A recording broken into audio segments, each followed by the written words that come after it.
Hi, thank you very much. I'm just so thrilled to get to be here, and I've been looking forward to this for some time. So many great thinkers, from Marx to Mary Kay Ash, have said pretty much the same thing, that the secret to a happy life is work that you love, someone to love, and something to look forward to. So thank you for being my something to look forward to. Well, I would like to tell you about a phrase that began ringing in my mind. Do you ever get a song stuck in your head? Don't tell us what it is, or it'll be stuck in all of our heads, right? But it's that same thing of getting a song stuck in your head, and you're just replaying and replaying, and pretty soon it might even release some meaning to you. Well, at one point I had a phrase that was just ringing and singing in my mind, and that phrase triggered my decision to finally take that expansion leap into other cities. I say finally after 4 years, but the goal from day one for starting my business was to be able to expand into those other cities. So I'll tell you what the phrase was, and I'll tell you the top things that I learned in my 1 year so far of being in other markets. But first, I want to tell you that I just have loved so many of the themes that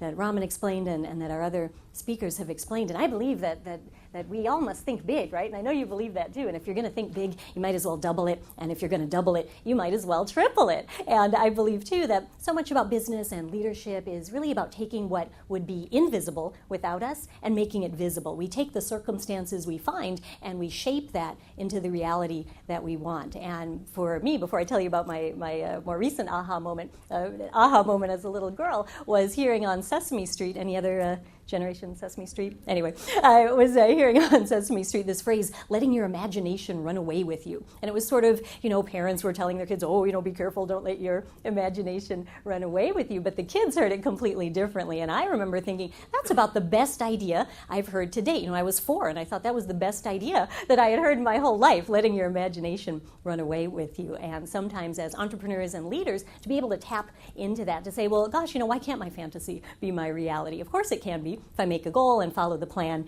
and just keep believing and keep going. So I started Chicago Chocolate Tours 5 years ago after gleefully escaping from my career as a lawyer. Well, you never really shake being a lawyer. I know we have other lawyers here, and it's a great benefit to have had that education and that experience. But I knew after 10 minutes of practicing that I didn't want to do it anymore.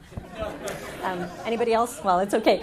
So I did it for 5 more years, and it was, again, wonderful to have that opportunity. One thing that really helped me go forward was being able to practice in Europe. I worked at a big law firm here in Chicago. I have nothing bad to say about them. It's, white-collar sweatshop like you expect. And I also got to practice at similar firms in Europe, mostly Germany. And while that was my day job, what I was really focused on was my passion, which had always been chocolate, again, from the age of 4. That was a seminal year for me, I guess. I decided and even announced to my mother that I was no longer going to drink any milk that wasn't chocolate milk.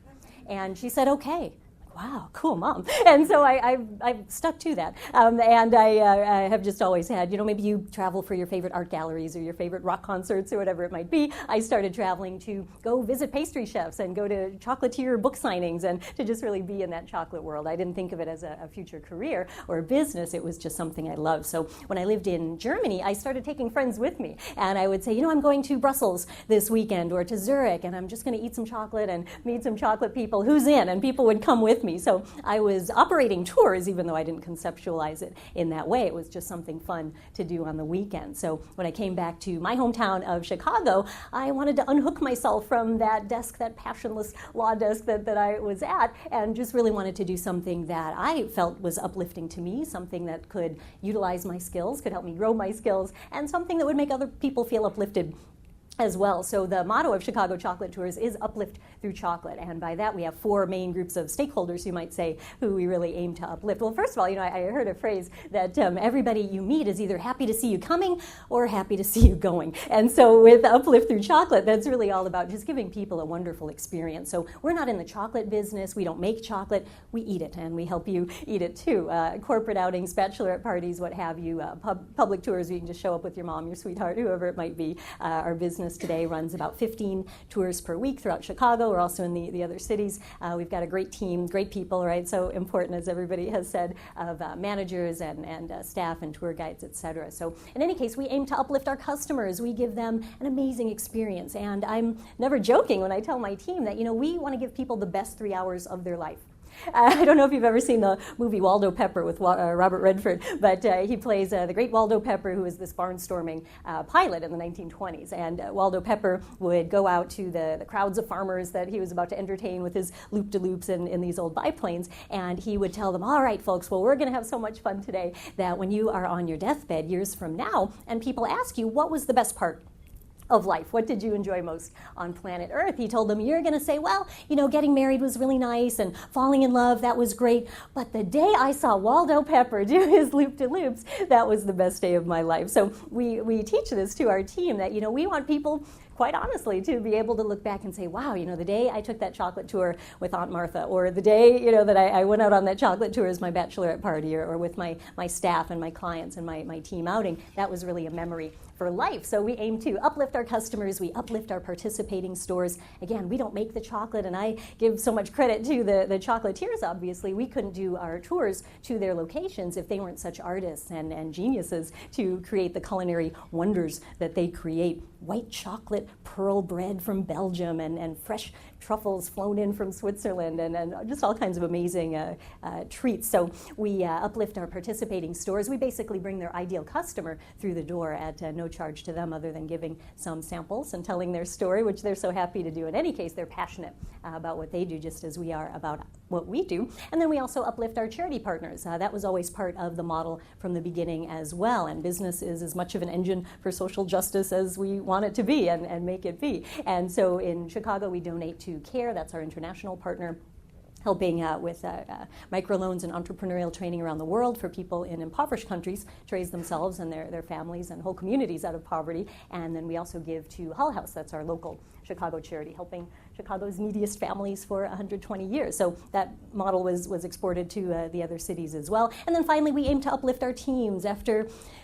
slaving away in the corridors of the law. And I tease about it because it was a great career in so many ways. But definitely I set out to create a culture of what we call TB. That's not tuberculosis, that's true believerism. And we are just so passionate about what we do and about really giving that uplift. So we really sort of accumulate people to us on the team who have that same energy and passion. And have you ever noticed that people are never quite as excited as you are about something, right? Whether it's your business, your children, whatever it might be, you're really excited about them and proud of them and passionate about what you're doing. And other people will come up toward that bar that you set, right? So it's got to be a pretty high bar of commitment and passion and excellence that you set so that your team can start rising up toward that. So that's who we uplift. So in any case, I wanted to grow and expand to other markets. We are profitable in Chicago and successful, and I wanted to take that model to other cities again from day one. But the question was when.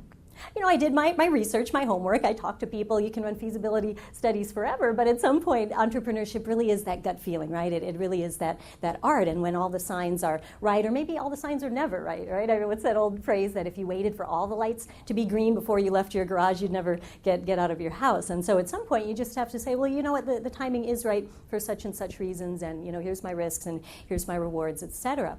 And so I was sort of grappling with this, problem. I had managed to get myself out of operations enough on a good day, right? To be able to say, the team is solid, the team is stable, things aren't going to fall apart if I do some other work in other markets. And yet, it's the recession. This was 2009 that we expanded, and I thought, gosh, maybe the timing just isn't right. So do you ever worry a problem so much that you feel like you're starting to push the answer even farther away? That's how I started to feel. So I decided I would just set that problem down and focus on some other projects and just kind of create space and time for those answers to begin to emerge, to begin to present themselves. And indeed they did. So I got this, not a song stuck in my head, but a phrase stuck in my head. And it's one that we've all heard. It's a great old wise maxim of investing in business. It's buy low. Right? Buy low, sell high. We all know that phrase. How many of us always do it or always remember it or follow it? But I kept thinking buy low. So one opportunity, if you will, of expanding during a recession is that many things that you want to buy for your business are on sale.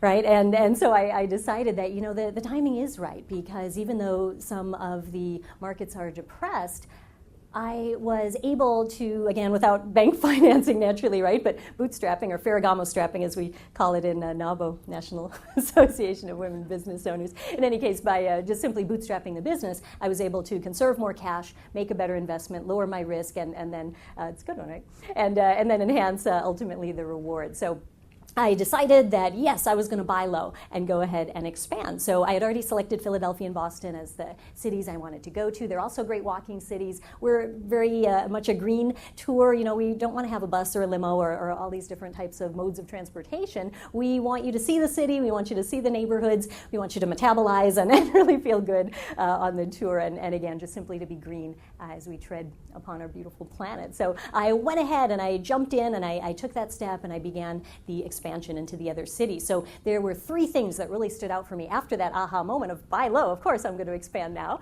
and then I went ahead and did it. So one of the things that really was important to me, top number one thing I learned was doing what worked, not reinventing the wheel. The whole point was to take the Chicago model and export it, not to change it and tinker with it to something that maybe wouldn't work, but to stick with what was working. And there's a great story, possibly apocryphal, but nonetheless illustrative. There was a big Broadway producer, and he was responsible for My Fair Lady, which apparently was the biggest hit of its day, biggest moneymaker on Broadway. And the show was going on the road. So the producer went to the theater to do one last checkup and make sure that everything got on the truck and was ready to go on the road. So he was surprised when he saw the big, beautiful chandelier that features in the show was still hanging in the theater. And he asked the crew, hey, you guys have packed everything up so beautifully. How come you left the chandelier? Let's get it on the truck. And the crew said, well, you know, it's so big and it's so heavy. We figured that we would just get a new chandelier in each city.